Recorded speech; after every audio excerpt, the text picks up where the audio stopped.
नमस्कार, आप देख रहे हैं देश न्यूज। मैं हूं आपके साथ सूरज पाठक। हमारे खास कार्यक्रम डिबेट में आप सभी का स्वागत है। डिबेट में आज हम बात करने वाले हैं कि बिजली मांगने गए थे अपने विधायक से, बिजली तो नहीं मिली, लात दे दी विधायक ने। दरअसल ग्वालियर ग्रामीण विधायक साहब सिंह गुर्जर के पास लगभग 50 आदिवासी महिलाएं बिजली की शिकायत लेकर पहुंची थीं। महिलाओं ने विधायक पर यह गंभीर आरोप लगाया है। विधायक ने हालांकि सफाई भी दी है। मामला जब पुलिस के पास पहुंचा तो जांच की बात कही गई है। दरअसल पूरा मामला ग्वालियर के ग्रामीण विधायक साहब सिंह गुर्जर के बंगले का है। ग्वालियर ग्रामीण के मऊगंज जमाहर गांव में रहने वाली लगभग 50 आदिवासी दलित महिलाएं और कुछ पुरुष अपने क्षेत्र में बिजली समस्या को लेकर के विधायक साहब सिंह गुर्जर के बंगले पर पहुंचे थे। महिलाओं का आरोप है कि विधायक गुर्जर ने उनके साथ मारपीट की है। एक महिला जिनका नाम मुन्नी लोधी है, उनका कहना है कि हम गए थे साहब सिंह गुर्जर के यहाँ बिजली की समस्या को लेकर, और यह 5वीं बार था। इससे पहले 4 बार जा चुके थे। जब हम शिकायत लेकर गए थे तो गुर्जर सिंह ने, जो साहब सिंह गुर्जर हैं, उन्होंने गुस्से में डांट कर भगा दिया और कहा कि आज बिजली पहुंच जाएगी। हम बाहर आ गए, आपस में बात कर रहे थे कि देखो वो कैसे बोल रहे हैं। जब वोट मांगने गए थे तब गंगा जल उठवाई थी। यह बात उनके आदमी ने सुन ली। यह बात मुन्नी लोधी कह रही हैं कि यह बात उनके आदमी ने सुन ली और वह अंदर गया और ऑफिस से उनको बुला लाया। बाहर आते ही वे चिल्लाए और कहा कि कौन बोल रहा है। महिला का कहना है कि इसके बाद विधायक ने मेरे बाल पकड़ लिए और मारने लगे। उन्होंने कहा कि यदि अमचे चमचे मारते तो इतना दुख नहीं होता। खुद साहब सिंह ने मारा है, जमीन पर पटक कर लात घूंसों से मारा है। मैंने कहा कि मैं थाने जाऊंगी तो उन्होंने कहा कि थाने वाले मेरा कुछ नहीं कर पाएंगे। मैं ही एसपी हूं, मैं ही डीएसपी हूं, मैं ही सब हूं, पुलिस मेरा कुछ नहीं बिगाड़ सकती। और ऐसा कहते हुए, ये महिला कह रही है कि ऐसा कहते हुए विधायक साहब सिंह गुर्जर ने मेरी नातिन को भी मारा। कुल मिलाकर जिस तरह के आरोप कांग्रेस विधायक पर लगे हैं वो बहुत गंभीर हैं। महिलाओं ने यह भी आरोप लगाया कि कांग्रेस विधायक ने खुलेआम चैलेंज देकर कहा कि पुलिस उनका कुछ नहीं बिगाड़ सकती। वहीं दूसरी तरफ विधायक सिंह ने भी इस मामले में सफाई दी है। विधायक का कहना है कि उनकी समस्या को मैंने संबंधित अधिकारी को अवगत कराया था और मेरे यहाँ से लोग चले गए थे, बाहर जाकर नारेबाजी करने लगे। जब इस बात को लेकर मैंने उन्हें समझाया तो वो लोग पीएसओ के साथ झूमाझटकी करने लगे, जिसकी शिकायत मैंने थाने में की है। विधायक का कहना है कि ये शिकायत का एक हिस्सा हो सकता है।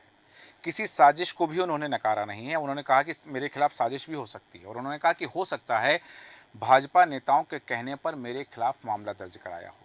आपको बताना चाहेंगे कि देश न्यूज़ ने भी जब उनसे बात की है तो उन्होंने सफाई में यही कहा है कि मेरे खिलाफ साजिश हो सकती है। उन्होंने कहा है कि वो जो लोग आए थे, हो सकता है वो ड्रिंक किए होंगे और इसलिए आपस में उलझ गए और मेरे पीएसओ की गन छीनने की कोशिश की है और उसकी रिवॉल्वर छीनने की कोशिश की है, जिस पर मैंने उनको समझाया है। क्या है वास्तविक मामला? महिलाओं का जो आरोप है, एफआईआर दर्ज की गई है, पुलिस जांच की बात कही जा रही है।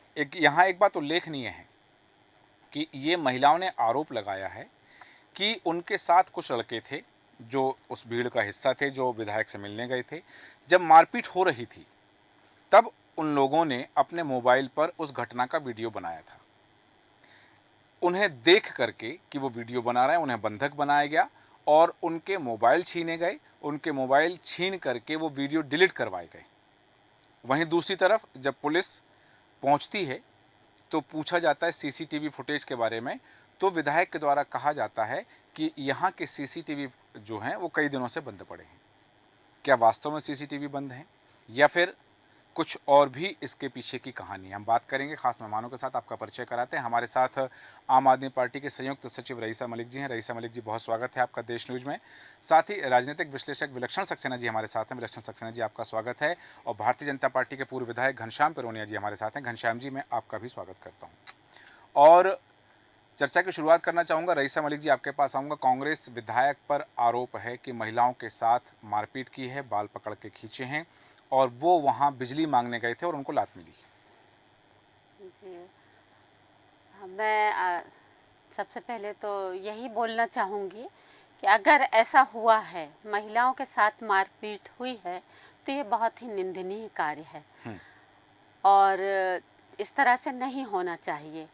महिला हो या पुरुष हो, ये आज के दौर में सभी समान रूप से कार्य कर रहे हैं, बाहर निकल के सब कर रहे हैं, सबको समान माना जा रहा है। जी। और इसीलिए हम एक महिला होने के नाते इसकी निंदा करते हैं। लेकिन एक बात ये भी है कि ये कितनी सच्चाई है इसमें, जब तक इसकी जांच सही तरीके से नहीं हो जाती है, बारीकी से इसकी जांच नहीं हो जाती है, जब तक कोई इसका वीडियो या कुछ इस तरह का कोई वायरल होकर नहीं निकल के नहीं आता है, तब तक हम इस बात को मान भी नहीं सकते।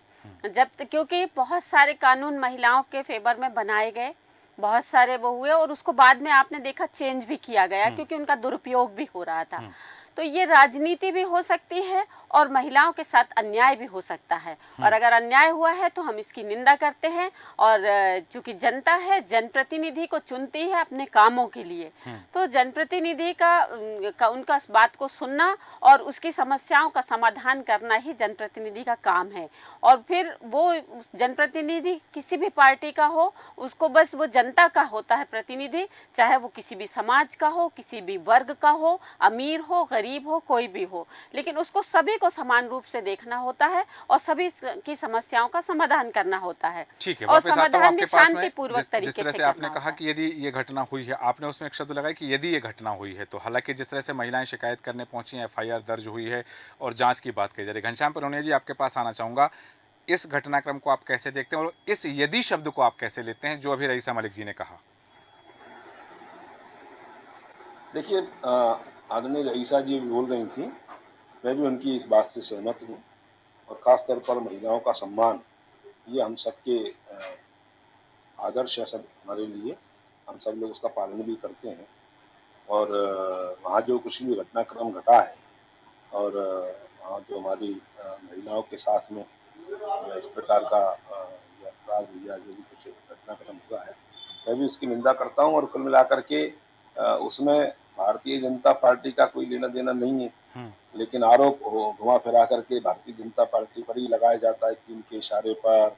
और इस प्रकार का मैं लगता है कि ये इसमें भारतीय जनता पार्टी का कहीं कोई रोल नहीं है। अब वो महिला हैं, वहाँ तमाम सारे लोग गए थे। और जो आप ही ने अभी चैनल के माध्यम से जानकारी जो मिली है, CCTV कैमरे में सारी की सारी जो घटनाक्रम रिकॉर्ड हुआ ही होगा। अब ये कहा जा रहा है कि वो नहीं है, बंद है, या वहाँ पर आपने जैसे भी बताया कि लोग जो उसकी वीडियो बना रहे थे तो उनका वीडियो भी डिलीट करा दिया गया। क्या हुआ है, हो सकता है किसी और के पास में भी हो सकता है। तो रईसा जी सही कह रही हैं कि जांच होती है और जांच में दूध का दूध और पानी का पानी होता है। घनश्याम जी, लेकिन आपने कहा कांग्रेस कि का भारतीय जनता पार्टी का इससे कोई लेना देना नहीं है। भारतीय जनता पार्टी महिलाओं के सम्मान के लिए लड़ने की बात करती है। मध्य प्रदेश में भारतीय जनता पार्टी की सरकार है, और क्या सरकार प्रदेश की महिलाओं को सुरक्षा देने की जिम्मेदारी नहीं उठाती है? नहीं, देखिए ना, इसलिए इसलिए तो तमाम सारे ऐसे प्रावधान, तमाम सारे ऐसे नियम, कायदे, कानून, खास तौर पर मातृशक्ति की रक्षा के लिए, कल्याण के लिए, ये भारतीय जनता पार्टी सरकारें बनाती है और उस पर अमल भी किया जाता है। और आप देखेंगे कि मध्य प्रदेश में तो अगर हमारी मातृशक्ति के साथ में अगर कोई इस प्रकार का ये अपराध होते हैं, तो बिल्कुल सरकार उसमें एक्शन भी लेती है। कानून व्यवस्था या जो उसके करने वाले लोग हैं, उस पर तत्काल कार्रवाई भी होती है। और बिल्कुल इस प्रकार की घटना की निंदा करना चाहिए। हम अगर जनप्रतिनिधि बने हैं, हाँ, तो जनप्रतिनिधि बनने के साथ में हमको लोगों की समस्याएं जो स्थानीय स्तर पर होती हैं, उनका निराकरण भी हम। मैं भी विधायक रहा तो मुझे भी जी, क्षेत्र के लोग आते हैं, गांव के लोग आते हैं, सहज सरल भाव से हमको उनकी बातें सुनना भी चाहिए। लेकिन वो जो महिला आरोप लगा रही है, मुन्नी जी जो आरोप लगा रही है, जी। सत्यता भी हो सकती है उसमें। और लेकिन ये नहीं कहना चाहिए कि भारतीय जनता पार्टी के इशारे पर जो वहां पर प्रकरण दर्ज हुआ है। तो क्या आप, यदि ऐसा हुआ है, वो महिलाएं पीड़ित हैं, उनके साथ मारपीट हुई, तो भारतीय जनता पार्टी उनके साथ खड़ी है क्या उनको न्याय दिलाने के लिए? देखिए, भारतीय जनता पार्टी तो हमेशा से ही मातृशक्ति की वंदना करने के लिए हमेशा तत्पर है जी। और उनका सम्मान हो। इस हेतु आप देख रहे होंगे, आज भी माननीय मुख्यमंत्री जी ने जो हमने जो वादा किया था लाडली बहनाओं से, और रक्षाबंधन के दिन 250 रुपये उनके खाते में आने के साथ साथ में, और उनको गैस का सिलेंडर 450 रुपये में देने का जो प्रावधान है, और तमाम सारी, चाहे केंद्र के हमारे प्रधानमंत्री नरेंद्र मोदी क्या जी ने भारतीय जो जनता योजना पार्टी का प्रारंभ कोई की है। प्रतिनिधि, जनप्रतिनिधि इन महिलाओं से मिलने गया अभी तक? नहीं, ये मेरे को जानकारी नहीं है, लेकिन शासन प्रशासन और जो इस व्यवस्था में लोग रहते हैं, हाँ, उन पर वो लोग गए होंगे, उन पर कार्रवाई होना चलिए चाहिए और वापस आगे आता भी हूँ आपके कार्रवाई पास। रहेगी। ठीक है, वापस आता हूँ आपके पास। हम विलक्षण सक्सेना जी आपके पास आ रहा हूँ। जनप्रतिनिधि पर आरोप, और वो भी महिलाओं के साथ बाल पकड़कर, खींचकर, पटककर पीटने का आरोप। महिलाओं ने आरोप लगाए हैं कि लात और घूंसों से मारा गया है। एक जनप्रतिनिधि पर आरोप है और एफआईआर दर्ज हो गई है। सबसे पहले इस घटना को आप कैसे देखते हैं? बात हुई कि यदि ऐसा हुआ है, इसको आप कैसे देखते हैं? यदि नहीं हुआ था तो एफआईआर क्यों हुई? देखिए सूरज जी, यहाँ पर जो घटनाक्रम अनफोल्ड हुए हैं, जहाँ तक कि वीडियो के माध्यम से, मीडिया के अनदर माध्यम से, आपके माध्यम से जो भी जानकारी यहाँ पे सामने आ रही है, इसको देख के एक तरफा बात तो क्लियर कट कही जा सकती है। वो ये है कि ऐसी अभद्रता करना किसी भी नेता को कतई शोभनीय नहीं है, ना ही वो सामाजिक स्तर पे, ना ही न्यायिक स्तर पे। और अगर ऐसी घटनाक्रम हुई है तो उसका पूर्ण तरीके से इन्वेस्टिगेशन करके प्रॉपर सजा देने का प्रावधान है, और ऐसा करना भी चाहिए। बट सूरज जी, एक चीज़ ये भी देखने की ज़रूरत आ रही है कि ऐसा क्यों हो रहा है मध्य प्रदेश में कि राजनीतिक नेता और इवन अधिकारियों के संबंध में असंवेदनशीलता, लोगों के एक रिजेंटमेंट आया है, इसके प्रति क्यों जागृत हो रही है। रिसेंटली अभी आपने पीछे भी देखा होगा कि एक किसान को लोट लगानी पड़ी थी कलेक्टर कार्यालय में। कई बार नेताओं के मुंह से महिलाओं संबंधी, खास तौर महिला क्रॉस फायर में हमेशा रहती है, उनके संबंधे अभद्र टिप्पणी करने के लिए आते, चाहे वो नेता विपक्ष के हो या पक्ष के। इस असंवेदनशीलता नेताओं के प्रति, नेताओं में क्यों जागती जा रही है। और जहां तक बात रही इस पर्टिकुलर घटनाक्रम को लेके, ये जो यहाँ पर बात है कि चुनाव के पहले बिजली की सप्लाई और ट्रांसफार्मर का पूर्ण वादा किया गया था, और उसी मांग को लेके चुनाव के बाद नेताजी के पास पहुंचा गया। नेताजी उसको करने में असफल रहे, इसीलिए ही तो कोई उनके बंगले पे आया। मुझे याद है आज भी कि मध्य प्रदेश के किन्हीं मुख्यमंत्री ने कहा था कि मेरी सरकार को मैं सफल तब मानूंगा जब सीएम हाउस में कोई भी फरियाद लेके नहीं आए, या कोई भी मंत्री अपने कोई भी मंत्री के बंगले पे फरियाद लेके ना आए। खैर, ये तो एक यूटोपियन बात हो गई। लेकिन इसको अगर आप देखें तो ऐसे वादे करना चुनाव के दौरान, जो कि नेताओं द्वारा उनके लिए तुरंत पूरे किए जा सकते हैं लेकिन पूरे नहीं किए जाते, ये ग्रोइंग सेंटिमेंट मध्य प्रदेश की जनता में बढ़ता जा रहा है। और यही ग्रोइंग सेंटिमेंट आगे जाके आक्रामक रूप भी ले रहा है। नेताजी के द्वारा और उनके अधिकारियों द्वारा, जो भी स्पेशल सिक्योरिटी ऑफिसर हो, जो भी ऐसी पूरी घटनाक्रम के दोनों पक्ष हमें दिखाई दे सकते हैं। लेकिन दोनों ही लेंसेज में एक बात तो क्लियर समझ में आती है कि एक तरफ एक नाराज जनता दिखाई दे रही है और एक तरफ नेताजी दिखाई दे रहे हैं जिनके वादे गायब हो जाते हैं हवा में, जैसे मतलब समझ लीजिए अगरबत्ती का धुआं हो, बल्कि अगरबत्ती का धुआं भी थोड़ा लंबा रह जाता है। तो इस तरह के ग्रोइंग सेंटिमेंट को जोड़ने के लिए कोई एक विशेष प्रावधान होना जरूरी है, जहां पे जनसभाओं को सिर्फ सभाओं के रूप में ना देखा जाए। नेताजी एक प्रॉपर एक पोजीशन ले, अथॉरिटेटिव ले, क्योंकि मैं समझता हूं जिस पद पे वो विराजित हैं, इस पर्टिकुलर इंसिडेंट में लेके जो नेताजी विराजित हैं, उनकी शक्ति, उनके पावर में इतनी देरी तो नहीं कि वो बिजली विभाग से निवेदन करके एक ट्रांसफार्मर ना लगा सके। और ये महिलाओं ने कहा कि वो 5 ही बार गई थी, इससे पहले 4 बार जा चुकी हैं वो। एग्जैक्टली तो आप ये समझ सकते हैं कि यहाँ पर एक लेतलाली दिखाई दे रही है, या और कई बार ये बहुत लेतलाली इस स्तर तक पहुंच जाती है जो इन घटनाओं को अंजाम देती है। तो इसमें मैं एक तरीके से समझता हूं कि अगर कहीं अभद्रता, कहीं मारापीटी कहीं जाए दूसरी तरफ से भी है, तो उसके लिए उनकी गलती नहीं है, क्योंकि मजबूर व्यक्ति को अगर आपके दर पे आना पड़े 5 बार अपना हक मानने के लिए, और उसकी स्थिति एक दयनीय हो जाए कि आप उनका हक प्रसाद के रूप में दो, तो निश्चित ही ऐसा व्यवहार पूरी तरह से उचित है जनता द्वारा। ठीक है, जैसा कि आपने, नहीं जनता द्वारा तो ठीक है, विधायक जी ने जो उनके साथ में मारपीट की है वो पूर्ण तरह अनुचित। ठीक है, ये एक जनप्रतिनिधि को नहीं करना चाहिए, क्योंकि जनता उनके पास अपेक्षा लेकर के जाती है, और चूंकि अपेक्षा इसलिए क्योंकि चुनाव के समय वादे किए गए थे। रईसा मलिक जी, आपने कहा कि यदि घटना हुई है तो आप इसकी निंदा करती हैं।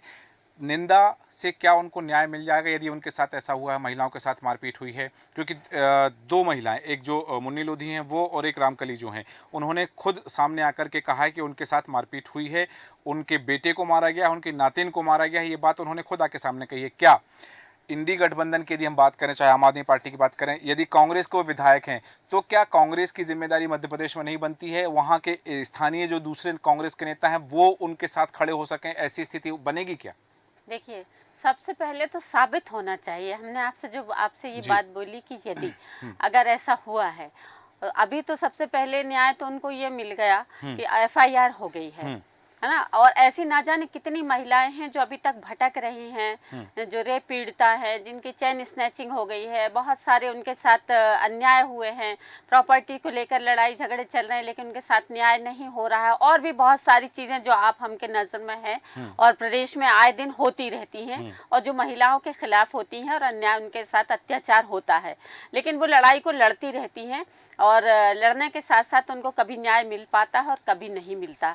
तो इसी तरह से अभी ये साबित नहीं हुआ है, जब तक जांच सही तरीके से नहीं हो जाती, जब तक साबित नहीं हो जाता, तब तक आप हम कुछ इस तरह इस चीज़ को डिसाइड नहीं कर सकते कि किसकी गलती है और किसकी नहीं है। क्या मतलब अगर पब्लिक गई है तो उनको विधायक जी को सुनना चाहिए था। हम ये कह रहे हैं, ये बात अभी भी बोल रहे हैं, और लेकिन उन्होंने कितनी उनकी सुनी और उनके साथ क्या दुर्व्यवहार किया, क्या अच्छा व्यवहार किया, ये तो पूरी जांच के बाद ही पता चल पाएगा। और एफआईआर दोनों के खिलाफ हो चुकी है, शायद विधायक जी ने भी पता चला है कि उन्होंने भी करवाई है। नहीं, विधायक जी की जब देश न्यूज से बात हुई थी तो उन्होंने कहा था कि हमने भी एफआईआर की बात कही थी लेकिन हमारी शिकायत दर्ज नहीं की गई।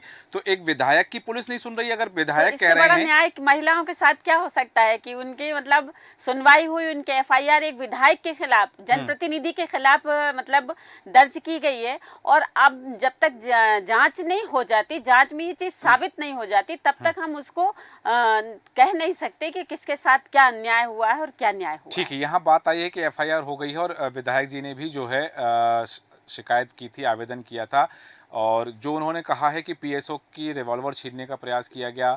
उनके यहाँ एक महिला कर्मचारी हैं जो महिला काम करती हैं, वो भी गई थी लेकिन उनकी शिकायत नहीं लिखी गई। ये जब देश न्यूज़ की उनसे जब बात इकट्ठी होती है तो माओ लिंचिंग कितनी देखी है आपने, भी कवर की है, बहुत कवरेज किया है, तो भीड़ जब इकट्ठी होती है तो फिर वो कुछ भी करने पे उतारू हो जाती है। तो यहाँ तो भीड़ निशाना बनी है। अगर देखा जाए कथित रूप से ये मामला सच है, अगर हालांकि आपने कहा जांच के बाद सामने, लेकिन यहाँ तो भीड़ खुद निशाना बनी है जनप्रतिनिधि का। हाँ, तो एक बंदा, अगर जनप्रतिनिधि एक बंदा इतने पे भारी पड़ रहा है, हाँ, तो बहुत बड़ी बात है कि वो कितना बड़ा बल्लम होगा, कितना बड़ा अभी तक वो होगा कि मतलब इतनी सारी जनता को एक अकेले निपट रहा है। चलिए ठीक है, तो ये तो वो है, लेकिन फिर भी अगर जांच की जाना चाहिए, इसकी जांच की जाना चाहिए, बारीकी से जांच होना चाहिए, और उसके बाद ही अपन उसको सिद्ध मानेंगे कि हाँ ये सत्य है। ठीक है, दो बातें लेकर के घनश्याम जी आपके पास आ रहा हूँ। जैसा कि अभी कहा कि एक विधायक इतनी भीड़ पर भारी पड़ गया। विधायक जी का कहना है कि उनके पीएसओ को रिवॉल्वर छीनने की कोशिश की गई, उन्होंने शिकायत की, शिकायत नहीं लिखी गई। उनके यहाँ एक महिला कर्मचारी हैं जिन्होंने बताया कि वो दलित समाज से हैं, उनके साथ अभद्रता की गई, वो थाने जाती हैं शिकायत करने तो शिकायत नहीं लिखी गई। ये महिलाओं की शिकायत लिख गई। इस पर वो कहते हैं कि ये भारतीय जनता पार्टी के नेताओं के इशारे पर मेरे खिलाफ एफआईआर दर्ज की गई है। तीनों विषय में आपसे जानना चाहता हूं कि यदि वो पीड़ित हैं, उनके जो पीएसओ हैं वो पीड़ित हैं, उनके साथ मारपीट हुई है, रिवॉल्वर छीनने की कोशिश की गई तो उनकी शिकायत नहीं लिखी गई, तो मध्य प्रदेश में कानून व्यवस्था कैसी है? एक विधायक के पीएसओ की शिकायत नहीं लिखी गई, ये विधायक जी का कहना है। महिलाएं जा रही हैं, उनकी शिकायत लिखी जा रही है, मतलब कानून व्यवस्था बहुत अच्छी है। दो चेहरे सामने आ रहे हैं मध्य प्रदेश में। नहीं, देखिए सूरज जी, ऐसा नहीं है जी। जिनके हाथ में कानून व्यवस्था संभालने की जिम्मेदारी है, पुलिस प्रशासन जिसको कहते हैं, आप निश्चिंत रहें, जो भी सही होगा वो जांच पड़ताल करके वो उस पर कार्रवाई करते भी हैं। एफआईआर भी दर्ज हुई है। अगर लगता होगा कि विधायक जी के द्वारा जो शिकायतें की जा रही हैं या पीएसओ की पिस्टल छिनाने का जो काम हुआ है, जो भी बातें होंगी, इसमें कोई पक्ष ये करने का काम नहीं रहता है। वो जो वहाँ बैठे हुए लोग हैं वो अच्छे से जानकारी प्राप्त करके उस पर कार्रवाई करेंगे। नहीं, उन्होंने तो सीधा आरोप लगाया। मेरी जब चर्चा हुई है, देश न्यूज की उनसे चर्चा हुई, तो उन्होंने कहा कि भारतीय जनता पार्टी के नेताओं के इशारे पर एफआईआर दर्ज की गई है। भाई, मैं तो प्रारंभ से कह रहा हूँ ना, कांग्रेस का तो काम केवल हर जगह में भारतीय जनता पार्टी देखने का रह गया है। और असली आरोप भारतीय जनता पार्टी पर कैसे लगाएं? अगर वो चुनाव जीत गए तो हम जीत गए, चुनाव हार गए तो ईवीएम ने हरा दिया, भारतीय जनता पार्टी के अधिकारी कर्मचारी थे उन्होंने हरा दिया, ये कहने का काम करते हैं। इसलिए इसमें कोई तथ्य नहीं है, ये तो केवल आरोप पर लगाने का काम है। लेकिन ये सही कहा आदरणीय रईसा जी ने भी और हमारे विलक्षण जी ने जी, कि वास्तव में जो कुछ भी घटनाक्रम हुआ है उसकी निंदा होना चाहिए। और ये जो मन में जो भाव रहता है, मैं तो आपके चैनल के माध्यम से निवेदन करता हूँ जी कि कांग्रेस के नेताओं को पता नहीं क्या हो गया है, हमारी महिला महिला जो मंत्री थी इमरती जी के बारे में उनके क्या शब्द थे, कमलनाथ जी के, जीतू पटवारी जी जो नेता प्रतिपक्ष हैं उनके क्या शब्द थे। और कल ही परसों अभी हमने 2-4 दिन पहले भी देखा है कि कांग्रेस के कार्यालय में कांग्रेस की मीटिंग में और उनके एक पदाधिकारी वहां जिस प्रकार का घटनाक्रम चला, वो जूता का क्या बोला वाली हो रही थी। जी भाई ये क्या है? ये कांग्रेस का जो संस्कृति है वो ध्यान में आती है, महिलाओं के प्रति उनका क्या भाव है। लेकिन कुल मिलाकर के हम सबको ये निवेदन है करना चाहिए कि जो हमारी मातृशक्ति है जी उसका सम्मान हो। और खासतौर पर मैं सूरज जी एक और निवेदन करना चाहता हूँ जी, इस डिबेट में वास्तव में कांग्रेस का ही पक्षकर को बुलाना चाहिए कि उनकी आवश्यकता। मैं बताना चाहूंगा आपको घनश्याम जी, दर्शकों को भी बता दूं, घनश्याम जी आपको भी बता दूं कि जब इस विषय पर कांग्रेस से प्रवक्ता की बात हुई कि वो आकर के स्टूडियो में या चैनल पे आकर के अपनी बात रखें, तो कांग्रेस से स्पष्ट कहा गया है कि इस विषय पे कांग्रेस का कोई नेता कुछ नहीं बोलेगा। तो अब आप सोचिए कि वो बोलने से कतरा रहे हैं, महिलाओं को न्याय दिलाने की बात कितनी सामने आ पाएगी, ये विषय है। हालांकि समय की सीमा है। विलक्षण सक्सेना जी आपके पास सही कहा सूरज जी आपने जी, ये सही कहा आपने, बोलने से कतरा रहे हैं जी और महिलाओं का सम्मान की बात कर रहे हैं जी, ये समझ में आता है। जी बिल्कुल आपने सही कहा। और विलक्षण सक्सेना जी आपके पास आ रहा हूँ, समय की सीमा को ध्यान में रखते हुए कम शब्दों में प्रतिक्रिया चाहूंगा कि वास्तव में ये जो पूरा घटनाक्रम हुआ है, क्योंकि कांग्रेस के किसी भी नेता ने इस विषय पर कुछ बोलने से मना किया। हालांकि मैं बता दूं कि देश न्यूज से बात हुई है, साहब सिंह गुर्जर जी से बात हुई और उन्होंने कहा है कि ये मुझे फंसाने की साजिश है, षड्यंत्र हो सकता है। हालांकि वो तमाम विषयों पर उन्होंने बात कही कि ये ऐसा घटनाक्रम हुआ, वैसा घटनाक्रम हुआ, बाहर जाकर के वो अपशब्द बात कर रहे थे, वो महिलाएं खुद नशे में थी, ये उन्होंने कहा है कि जो महिला और पुरुष आए थे वो ड्रिंक किए हुए थे। ये तमाम चीज़ें हो जाने के बाद एक विधायक के घर के बाहर का सीसीटीवी कैमरा बंद है, क्या ये सवाल खड़े नहीं होते हैं? दूसरी बात, विधायक कहते हैं कि मेरे पीएसओ ने शिकायत की तो उसकी शिकायत नहीं लिखी गई। फिर कहते हैं कि मेरे यहाँ काम करने वाली एक महिला जाती है शिकायत करने, उसके साथ अभद्रता की गई, जो लोग आए थे उन्होंने, उसकी शिकायत नहीं लिखी गई। क्या ये महिलाएं, आदिवासी महिलाएं जिनके यहाँ बिजली की समस्या है, जो ट्रांसफार्मर लगवाने की बात कर रही हैं कि हमारे यहाँ विधायक जी ट्रांसफार्मर लगवा दो, ये इतनी पहुँच वाली है कि ये सीधे एसपी के पास जाती हैं और इनकी शिकायत दर्ज हो जाती है? सूरज जी, हास्यप्रद बात यह है कि जो आपने सेकंड चीज पूछी कि इनके पीएसओ की शिकायत नहीं दर्ज करी, तो मध्य प्रदेश में तो व्यवस्था लागू हो चुकी है कि आप ऑनलाइन जाके बिना किसी पुलिस वाले की प्रस्तुति मौजूदगी की आवश्यकता ही नहीं, आप अपनी एफआईआर दर्ज करा सकते हैं। तो ये बात तो बड़ी हास्यप्रद सी है। और ये बात खुद डिपार्टमेंट का ही कोई एक अफसर, मतलब एक क्या कहते हैं ऑफिसर, अगर ये चीज कहेगा तो ये तो बड़ी हास्यप्रद बात है। और जहां तक रही विपक्ष की बात, जो सत्ता पक्ष की चाल पर बकायदा नजर रखे हुए है, वो अगर इस माध्यम का इस्तेमाल करके एफआईआर दर्ज ना कराए और नहीं करे तो ये तो बड़ी अजीब बात है। दूसरी बात रही जहां तक महिलाओं के संबंध में, डिफेंड करने के लिए व्यक्ति कई रीजन दे सकते हैं, लेकिन जो चीजें प्रत्यक्ष होती हैं उनको प्रमाण की आवश्यकता नहीं होती। यहाँ पर आपको दिख रहा है कि एक कॉज है, वो कॉज सीधा कहता है कि एक घटनाक्रम में महिलाएं आपके पास 4 बार आ चुकी हैं, एक बहुत छोटी सी फरियाद लेकर 4 बार आपकी तरफ से असंतोष भरी प्रतिक्रिया है, और उसके बाद अगर वो गुस्सा करती हैं, क्रोध करती हैं और 1 to 1 कोई अगर एक चीज हो जाती है तो उसकी प्रॉपर इन्वेस्टिगेशन होना चाहिए। लेकिन जिस तरह के यहाँ आरोप लगे हैं वो ये बात को दर्शाते हैं कि चीजें कितनी ग्रेवली और कितनी बुरी तरह से उस कंपाउंड में, उस कार्यालय में डील की गई। तो ये उस कार्यालय की विफलता के रूप में ही लेनी चाहिए, और ये कार्यालय की विफलता में बाकी सब अधिकारी भी मौजूद है, क्योंकि मैंने कई जगह देखा है, आपने भी कई जगह देखा है, सिचुएशन कितनी भी डायर क्यों ना हो जाए, एक सरकारी ऑफिस में अधिकारियों द्वारा, खास तौर से जब एक वो नेता के अंदर उस एक ऑफिस का कमांड हो, हर संभव कोशिश की जाती है कि मैटर को बड़ी कंफर्टेबली रिजॉल्व किया जाए। ये एक बेसिक शिष्टाचार है, और इस शिष्टाचार को पक्ष विपक्ष दोनों ही बड़े अच्छे से आत्मसात करने की कोशिश भी करते हैं, और ये भी बताने की कोशिश करते हैं कि देखो हम कितने अप्रोचेबल हैं, पब्लिक और जनता के साथ हम कितने जुड़े हुए हैं। तो इस तरह की घटनाक्रम को अभी निलंबित कर दिया गया कांग्रेस से, क्योंकि उन्होंने आरोप लगाया गया कि लोकतंत्र की हत्या करने वाले का स्वागत किया गया है। अब यहाँ महिलाओं के अपमान की बात है, कांग्रेस को क्या करना चाहिए? बहुत कम शब्दों में 30 सेकंड में अपनी बात कहें विलक्षण जी। बिल्कुल, ये निश्चित रूप से जब इंटर पार्टी डिसिप्लिन में आप पक्ष विपक्ष का ना सोचते हुए विचारधारा से जुड़े आते हो, लेकिन महिलाओं को अगर ध्यान नहीं देते तो ये तो बहुत ही हास्यप्रद बात है। और इस मामले में पूरी तरह से जितना इन्वेस्टिगेशन जो होनी चाहिए वो पूर्ण निष्पक्ष होनी चाहिए। बिल्कुल बात है कि अब जांच की बात है। रईसा जी ने भी बात कही जांच की, घनश्याम जी ने भी कही और विलक्षण सक्सेना जी ने भी कही कि जांच में निष्पक्षता होनी चाहिए और जांच में सारे बिंदु सारे तथ्य सामने आना चाहिए। क्या क्या चीज़ें हो सकती है, हालांकि विषय और बिंदु और जिन पर चर्चा कर सकते हैं, पर समय अनुमति नहीं देता। चर्चा को विराम देंगे। घनश्याम पिरोनिया जी, रईसा मलिक जी, विलक्षण सक्सेना जी, आप सभी का धन्यवाद चर्चा में शामिल होने के लिए। बात हो रही है कि ग्वालियर में कांग्रेस विधायक पर एफआईआर हुई है, महिलाओं को बाल पकड़कर पीटने का आरोप लगाया। हालांकि विधायक ने सफाई दी है, उन्होंने कहा कि मेरे पीएसओ से झूमा झटकी की गई। अब देखना है कि एफआईआर दर्ज है, जांच किन किन बिंदुओं पर होती है, किन तथ्यों के आधार पर होती है और जांच में क्या कुछ सामने आता है। और यदि महिलाओं का अपमान हुआ है तो महिलाओं के न्याय के लिए क्या भारतीय जनता पार्टी या कांग्रेस, कौन उनके साथ खड़ा होगा, ये देखना दिलचस्प होगा। आज के खास कार्यक्रम में इतना ही। बने रहें देश न्यूज के साथ। नमस्कार।